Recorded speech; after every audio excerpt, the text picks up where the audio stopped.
Hello there everyone, welcome back to our channel. In today's video, you are going to see how to know if someone blocked you on Instagram.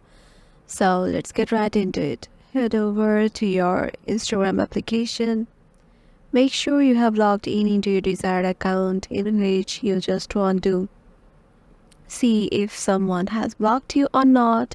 Sometimes we might need to know if they have blocked us or not, and for that we just need to head over um, we just need to do a few things.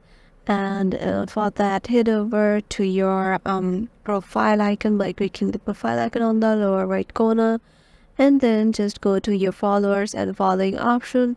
If you find that person or that specific person in here, then you just know that that person have blocked you.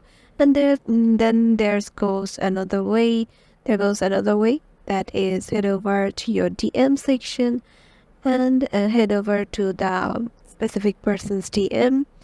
If you have already DM'd each other, then if you just can't see this text box right here, but then you just can know that they have blocked you on Instagram.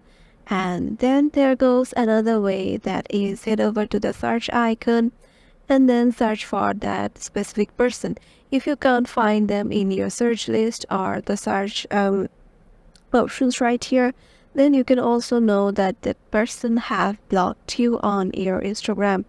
So yeah, these are the three ways with which you can just know that if someone has blocked you on Instagram or not. Hope this video will help you out, and we will see you in the next one.